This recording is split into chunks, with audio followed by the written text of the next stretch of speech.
샬롬. 오늘 또 주님의 은혜와 평강이 여러분과 함께 하기를 축원합니다. 오늘 또 주님과 동행하시고 말씀을 깊이 묵상하면서 말씀에 따라 살아가는 복된 하루가 되시기를 주님의 이름으로 간절히 축원합니다. 오늘 아침 하나님께서 우리에게 허락해 주신 말씀은 누가복음 20장 41절에서 47절 말씀입니다. 예수께서 그들에게 말씀하셨다. 어떻게 사람들이 그리스도를 다윗의 자손이라고 하느냐? 다윗이 친히 시편에서 말하기를 주님께서 내 주께 말씀하셨다. 내가 내 원수들을 내 발 아래 굴복시킬 때까지 너는 내 오른쪽에 앉아 있어라 하였다. 다윗이 그리스도를 주라고 불렀는데 어떻게 그가 다윗의 자손이 되겠느냐? 모든 백성이 듣고 있는 가운데 예수께서는 자기 제자들에게 말씀하셨다. 율법 학자들을 조심하여라. 그들은 예복을 입고 다니기를 원하고 장터에서 인사받는 것과 회당에서 높은 자리와 잔치에서 윗자리를 좋아한다. 그들은 과부들의 가산을 삼키고 남에게 보이려고 길게 기도한다. 그들은 더 엄한 심판을 받을 것이다. 아멘.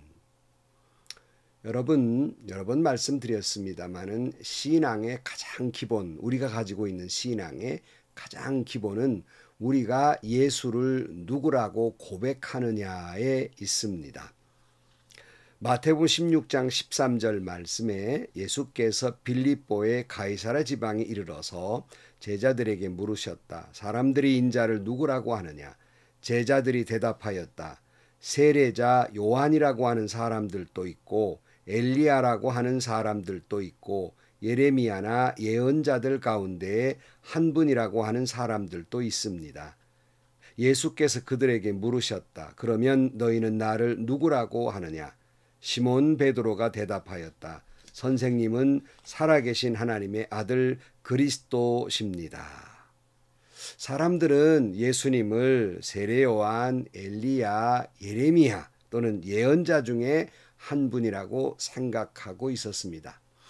이때 베드로가 예수님은 살아계신 하나님의 아들 그리스도이십니다 라고 고백을 하게 되고 예수님이 이 대답을 들으시고 그 신앙 고백 위에 교회를 세우시겠다라고 말씀하고 있습니다. 오늘날의 많은 사람들이 교회에 나와서 예수를 믿노라고 합니다. 그런데 그들 가운데서 진정 예수님은 하나님의 아들이요 메시아라고 믿고 신앙하는 사람이 얼마나 많이 있을까? 아니, 물론 머리로는 알지요. 배웠고 설교를 들었기 때문에 잘 알고 있습니다. 그러나 정말 예수님을 하나님의 아들이며 우리의 메시아라고 믿는 자의 그런 삶을 살고 있느냐 하는 거예요. 머리로는 그렇게 이해하고 있는데 삶은 예수님을 한낱 좋은 말씀하시는 선생님, 예언자 정도로 생각하는 이들이 많다는 거예요. 그들의 삶의 모습을 보면. 우리는 어제 묵상하는 말씀 가운데에서 부활을 믿지 못하는 사두개파 사람들에게 부활을 가르치고 하나님의 나라에 대해서 말씀을 하실 때 이 사두개파 사람과 별로 관계가 좋지 않는 이 경쟁의 관계에 있는 율법학자들이 반가워가지고 선생님 옳습니다. 맞는 말씀입니다. 이렇게 쾌재를 불렀고 사두개파 사람들은 할 말을 잃었다. 이렇게 말씀을 보았지 않습니까? 자, 이제 진정 부활을 믿는 자의 그 삶은 어떤 모습인가를 이어서 가르쳐주고 있습니다. 그러니까 진정 예수님의 부활을 믿는 사람은 먼저 앞서 제가 말씀드렸죠. 예수를 누구라고 고백하느냐가 중요한데 정말로 부활을 믿는 사람이라면 그 사람은 예수님은 하나님이시라고 고백해야 한다는 말씀입니다.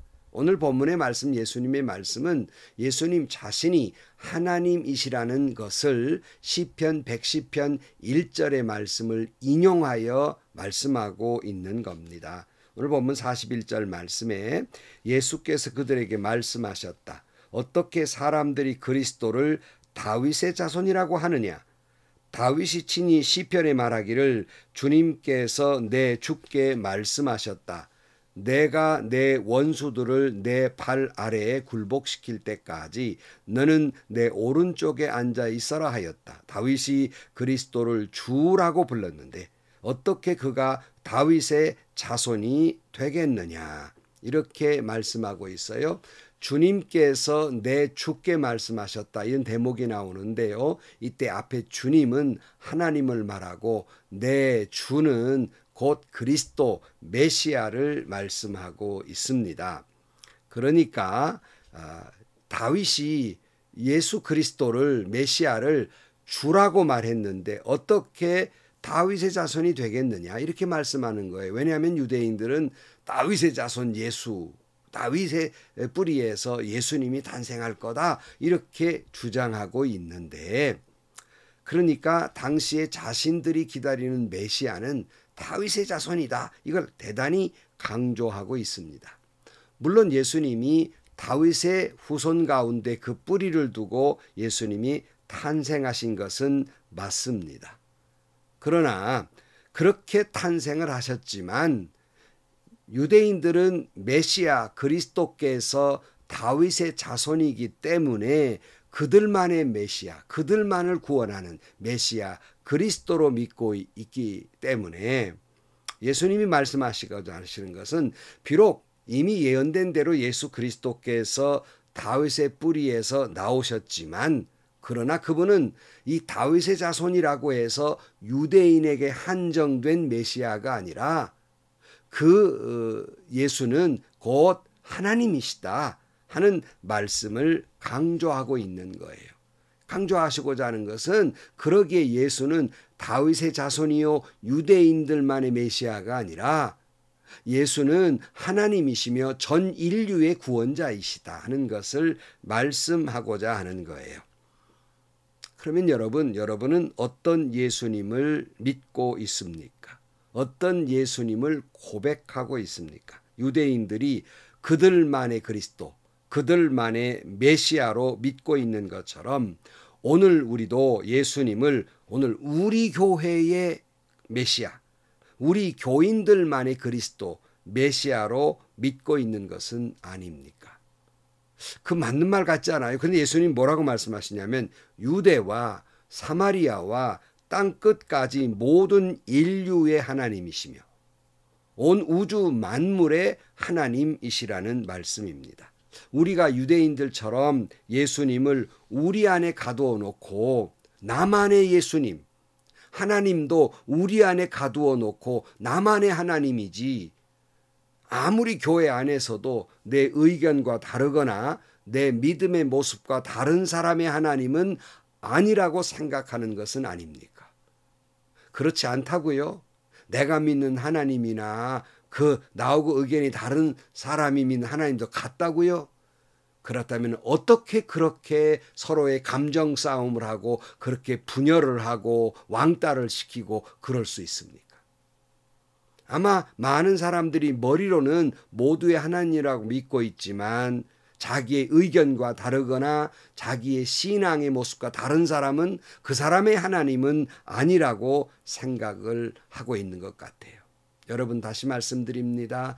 하나님은 나의 하나님도 되지만 내가 원수로 생각하는 그 사람의 하나님도 된다는 사실을 잊지 말라는 겁니다.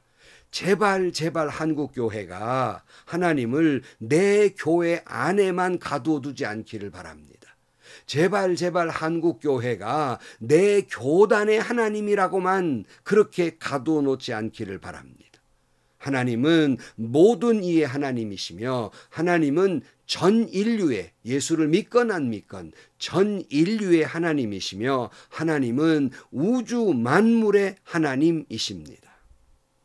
그런 의미에서 예수를 메시아 그리스도로 고백할 수 있기를 주의 이름으로 축복합니다. 성도 여러분 다시 말씀드립니다.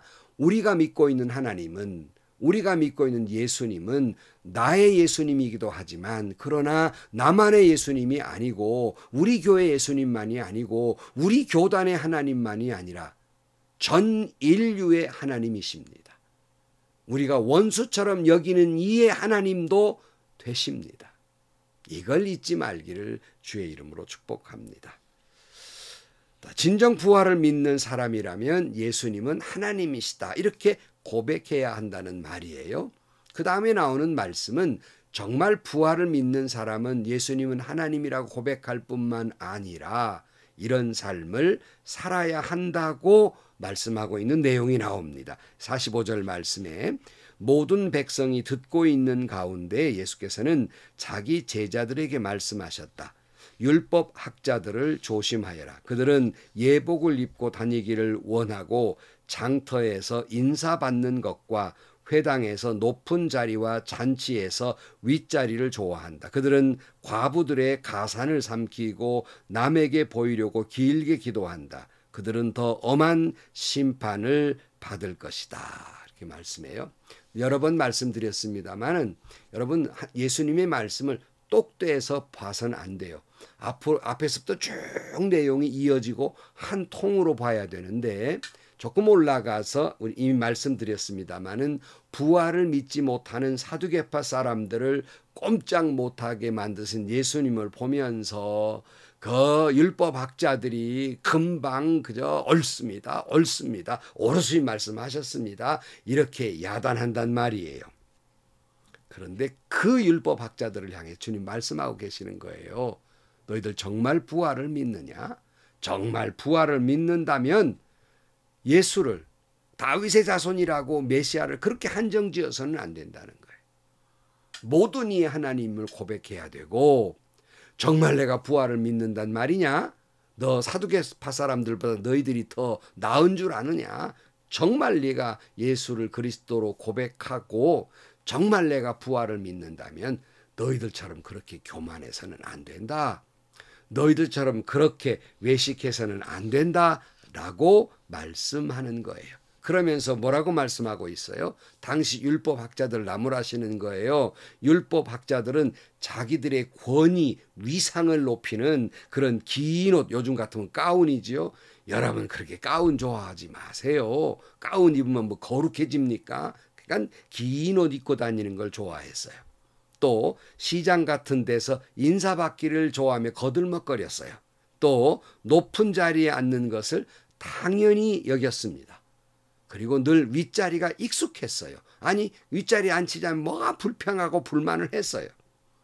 그리고는 기도할 때에도 골방에 조용히 기도할 일이지 때만 되면 거죽을 가지고 길바닥에 나와가지고 사람들 다 보게 보라 나는 이렇게 기도하는 사람이다. 나 이렇게 거룩한 사람이다. 이걸 보여주기 위해서 그저 자기를 경건한 사람으로 보여주기 위해서 거리에 나왔어요.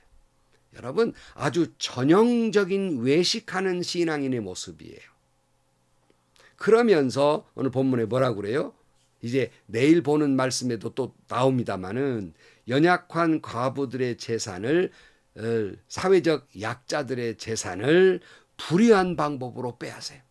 거룩한 척하면서 그들의 재산은 뺏는단 말이에요. 입으로는 자비와 사랑을 말하면서 힘없고 가난하고 고아나 과부들에게는 그럴 수 없게 무자비했어요. 그럴 수 없게 비정했어요. 다시 말씀드립니다. 전형적인 외식하는 종교인의 모습이었어요. 전형적인 교회 안에 예수 없는 종교인의 모습입니다. 주님은 그들을 향해 뭐라고 말씀하셨습니까? 너희들은 더 엄한 심판을 받을 것이다. 누구보다도 더 엄한 심판을 받을 것이다. 그래서 그 누구가 누구예요? 아까 처음 말씀드렸죠. 어제 말씀 본 누구예요? 곧 사두개파 사람보다 네가 더 엄한 심판을 받을 거다. 까불지 말아라. 이런 말씀입니다. 그러니까 뭐예요? 부활을 믿지 못하는 사람들의 삶이야. 그런다고 치자. 이건 뭐 사두개파 사람들이야. 현세적이니까 그렇게 산다고 뭐 치자. 그렇다면 부활을 믿는 너희들은 율법학자 너희들은 그런 삶을 살아서는 안 되지 않느냐? 그런 표현이에요. 하늘을 바라보고 있는 사람, 부활을 믿는 사람, 마지막 심판이 있는 것을 믿는 사람은 어떻게 그렇게 외식할 수 있느냐? 어떻게 그렇게 교만하게 살 수 있느냐 하는 말씀이에요. 자, 여러분에게 한번 묻겠어요. 여러분, 몰라서 죄를 지은 사람과 알고도 죄를 지은 사람 두 사람이 있어요. 누구 죄가 더 클까요? 당연히 알고도 죄를 지은 사람입니다. 본문에 그렇게 말씀하고 있는 거예요. 율법학자들아, 부활을 믿지 못하는 사람은 그렇다고 치자. 모르니까, 믿지 않으니까 그냥 현세적으로 산다고 치자. 그렇다면 너희들은 왜 부활을 믿으면서 하나님 앞에서 부활할 걸 믿으면서 하나님의 나라 갈 걸 믿으며 어떻게 그렇게 외식할 수 있느냐? 어떻게 그렇게 교만할 수 있느냐? 어떻게 그렇게 가난한 사람, 고아나 과부들의 것을 빼앗을 수 있느냐? 너희들 죄가 더 크다. 이렇게 말씀하고 있는 거예요. 우리는 이 주님의 엄중한 경고의 음성을 들어야 합니다. 여러분, 우리가 예수 믿는 것 정말 은혜예요. 정말 감사하고 고귀한 것이에요. 하지만 예수님을 알고도 부활을 믿고도 하늘나라에 들어간다는 소망을 가지고도 세상 욕망에 사로잡힌다면, 자신의 권익에 집착하고 있다면, 온갖 교만과 위선 속에 있다면 이렇게 말할 수 있어요. 믿지 아니하는 사람보다 더 엄한 벌을 받을 것이다. 알고도 지은 죄니까요. 오늘 본문에서 말씀하시는 것은 심판 때에는 도리어 믿지 않는 사람보다 더 엄한 심판을 받을 것이란 말씀이에요. 다시 말씀드리면 여러분, 법을 아는 사람이 법을 어겼다면 더 엄한 벌을 내려야 되지 않겠습니까? 어느 촐로가 그에 따른 법을 모르고 지은 죄야 정상참작이라는 것이 있지만, 알고도 지은 죄는 이건 일부러 지은 것이기 때문에 더 엄한 것이라는 말씀입니다. 예수를 알고도 예수를 믿지 못한다면, 예수님을 알고도 예수님을 믿는 자의 다운 삶을 살지 못한다면 더 엄한 벌을 받지 않겠습니까? 우리는 깊이 묵상해야 됩니다. 정말 부활을 믿는다면 우리는 진정 예수를 하나님으로 믿고 살아가는 사람인가? 나는 진정 하나님의 나라를 소망하며 사는 자의 삶을 살아가고 있는가? 나는 진정 마지막 심판이 있다고 안 사람다운 삶을 살고 있는가? 우리는 다시 한번 깊이 묵상해야 할 것입니다. 기도하시겠습니다. 주님, 예수를 모르고 세상적으로 살아가는 사람이야 물론 그들도 그 죄가 엄하지만, 이미 예수를 알고도 하늘나라의 소망을 품고 산다고 하면서도, 부활할 것을 믿고 하나님 앞에 서야 할 날이 있다는 걸 알면서도 교만하고 위선을 떨고 가난한 자와 어려운 사람들에게 자비와 사랑을 베풀기보다는 오히려 비정한 삶을 살았다면 더 엄한 벌이 있음을 다시 한번 깊이 깨닫게 하여 주옵소서. 진정으로 부활을 믿는 자다운 삶을 살아가는 저희 모두가 되게 하여 주옵소서. 예수님의 이름으로 기도하옵나이다. 아멘. 여러분, 탈북민들이 한국에 오면 한국 법을 모르잖아요. 그 사람들이 실수한 거야. 법에서도 관용을 베풀지만 뻔히 잘 알면서도 죄를 짓는다면 그거야 엄한 벌을 내리지 않겠습니까? 정말 우리가 예수를 믿는 거 은혜예요. 축복이에요. 그렇지만 그 믿는 자다운 삶을 살지 못한다면 이거는 짐짓 일부러 고의적인 죄가 되기 때문에 그 벌은 더 엄합니다. 여러분, 정말 부활을 믿는 자다운 삶을 살되 예수님을 진정 나의 예수님, 나의 하나님뿐만 아니라 모든 사람의 하나님, 온 우주의 하나님을 고백하는 그런 삶을 살아야 하겠고요. 또 정말 부활을 믿는다면 정말 교만을 내려놓고 이 외식함을 내려놓고 정말 그 믿음의 사람, 예수를 닮은 자의 삶을 살아가는 저와 여러분들이 되시기를 주의 이름으로 축원합니다. 또 행복하시고요. 좋은 일이 가득한 하루가 되시기를 주님의 이름으로 간절히 축원합니다.